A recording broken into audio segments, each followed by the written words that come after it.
Ya, teman-teman, kita jumpa lagi di channel edukasi dan motivasi, channelnya para mahasiswa yang smart dan beretika. Kali ini kita akan bahas terkait dengan isu-isu sekitar diskusi lah, ya, diskusi atau berargumentasi, debat, atau bahkan bicara tentang kritik dan bagaimana kita menjalani dan mengatasi kritik-kritik yang ada dalam diskursus atau di dalam diskusi-diskusi yang berlangsung pada tataran kampus dan dimanapun teman-teman mengeksekusinya.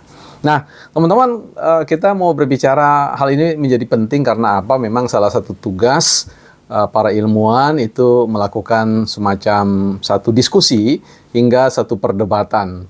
Tentu ini berbeda ya.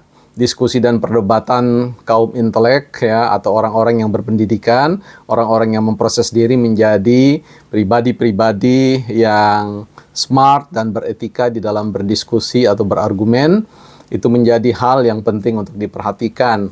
Khususnya bagaimana teman-teman memandang pikiran-pikiran atau gagasan-gagasan yang disampaikan yang berseberangan atau tidak sepaham dengan apa yang teman-teman yakini. Atau sebaliknya, ketika ada orang yang kemudian menganggap bahwa pikiran teman-teman itu adalah pikiran-pikiran dengan kualitas yang rendah, patut diragukan, bahkan kemudian disingkirkan dalam arena kutip-mengutip pemikiran para ahli atau orang-orang yang pantas untuk dijadikan referensi. Nah, kita mulai bagaimana sikap kita ketika menghadapi ya adanya kritik atau orang yang kemudian mencela pemikiran-pemikiran kita. Nah, teman-teman, yang pertama, anggaplah kritikan yang masuk itu adalah sesuatu yang positif saja ya. Ketika teman-teman berproses dalam dunia pendidikan, dunia kampus, sekali lagi bahwa diskusi-diskusi yang berlangsung itu merupakan lahan subur bagi kita untuk memastikan bahwa kita ada dalam sebuah proses pertumbuhan yang baik dan benar.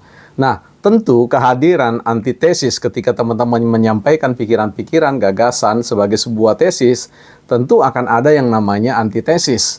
Nah, mengapa antitesis ini ada? Karena memang tesis-tesis yang kita sampaikan itu selalu harus masuk dalam satu level atau dalam satu kondisi perlu diuji atau perlu dipertanyakan, perlu diragukan, bahkan perlu di dalam tanda kutip dihancurkan atau dalam istilahnya didekonstruksi.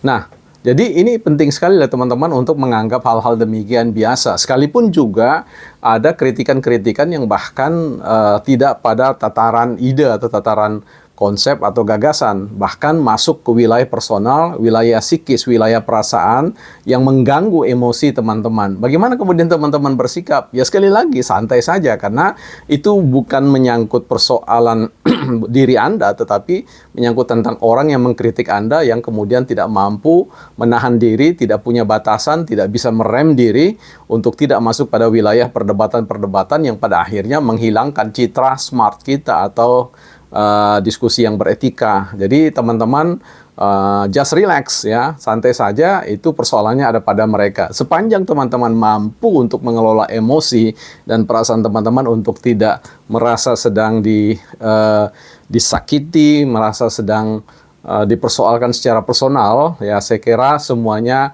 dapat berlangsung dengan baik ya. Artinya itu bukan PR Anda lagi, tapi PR dia. Yang perlu Anda lakukan adalah ketika orang mengkritik gagasan teman-teman adalah lihat saja secara objektif. Apakah kritikan itu ya sungguh-sungguh berdasarkan pada dukungan data-data atau fakta-fakta yang patut kita pertimbangkan. Nah, ini tentu menjadi bagian dari sebuah proses yang tidak bisa kita cut ya. Karena memang kita membutuhkan pandangan-pandangan atau opini-opini lain yang bisa saja lebih meyakinkan kita bahwa apa yang kita yakini sebagai kebenaran, kesimpulan tesis-tesis yang kita buat patut untuk diperhitungkan dan dijadikan sumber referensi dalam berbagai macam perdebatan atau diskusi dan bahkan dalam tulisan-tulisan karya ilmiah. Jadi ini memang sesuatu, katakanlah sebuah kodrat dalam sebuah proses kita menimba ilmu, bahwa kehadiran antitesis itu, kritikan-kritikan itu sangat kita butuhkan. Bahkan sangat berbahaya kalau kemudian kita mempercayai diri kita, tidak melakukan self autokritik ya. Artinya apa yang kita sampaikan itu kan sifatnya hipotesis, artinya jawaban sementara yang tentu akan terus-menerus akan diuji baik diri kita sendiri maupun orang lain. Karena sekali lagi berbicara tentang pengetahuan, dunia intelek, dunia kampus, itu semua adalah dunia panggung terbuka, di mana justru kita mengundang, kita menginvite another scientist ya to correct our opinion. Jadi kita mengundang semua pikiran-pikiran, opini-opini para ahli, kaum-kaum expert yang pandai untuk membantu kita untuk memeriksa apakah pikiran-pikiran kita ini sungguh-sungguh baik untuk dijadikan referensi. Nah, bagi kita sendiri sekali lagi, baik orang yang mengkritik, bahkan ketika kita mengambil sebuah posisi kritik kepada orang lain, yang perlu kita ingatkan baik-baik adalah ada sebuah peribahasa yang mengatakan don't raise your voice but argument, ya. Artinya jangan tinggikan suaramu tetapi tinggikanlah argumentasimu.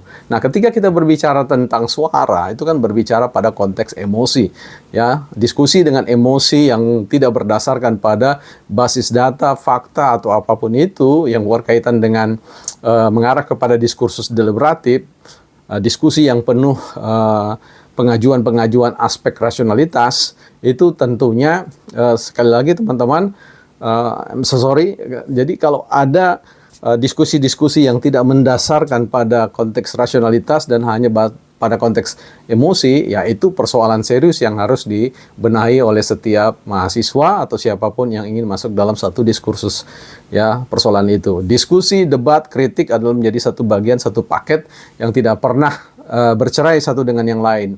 Tetapi sekali lagi kita perlu berhati-hati manakala kita menyampaikan satu atau terlibat dalam sebuah diskusi, bahkan dalam sebuah perdebatan yang tidak bisa dihindari, bahkan dianggap bermartabat kalau kita melakukan perdebatan itu, ya. Tapi sekali lagi dalam dunia ilmu pengetahuan, dalam dunia penelitian, dalam ilmu pengetahuan segala sesuatu bersifat hipotesis. Jadi tidak ada seorang pun yang boleh mengagungkan dirinya, kepandaiannya, kebenarannya, meskipun dia bergelar doktor, bergelar master, bergelar profesor atau guru besar, ya. Semua tunduk pada sebuah kaidah-kaidah, ya, yaitu kaidah-kaidah diskursus keilmuan, bahwa segala sesuatunya hanya bersifat hipotesis. Hari ini ada antitesis, ada tesis, ada antitesis, dan kemudian kita berbicara tentang bagaimana kehadiran tesis baru, ya, itu merupakan satu siklus yang seringkali bisa bolak-balik, mondar-mandir satu dengan yang lain, jadi sebuah tesis baru tapi kemudian menjadi sebuah tesis yang patut diragukan dan seterusnya. Jadi sebuah proses yang never ending proses, ya. Jadi proses-proses yang tidak pernah berhenti. So teman-teman, kalau Anda dikritik orang lain, sekali lagi saya katakan tadi, ya tenang saja, ya, miliki kepribadian sebagai seorang pemikir yang tenang, sebagai seorang yang berbicara dengan penuh ketenangan, sebab sekali lagi orang yang dapat berpikir dengan tenang pasti akan memperoleh kejernihan dalam berpikir, dalam memutuskan segala sesuatu, dalam mempertimbangkan segala sesuatu, ya. Urusan orang lain yang tidak mampu menahan diri itu adalah urusan mereka dan bukan urusan Anda. Urusan Anda adalah menjaga diri Anda mampu berargumentasi secara rasional. Kita jumpa dalam obrolan-obrolan seputar kehidupan mahasiswa, kampus, dan masa depan akademik, ya. Oke, kita jumpa lagi di konten yang berikutnya. Oke, bye-bye.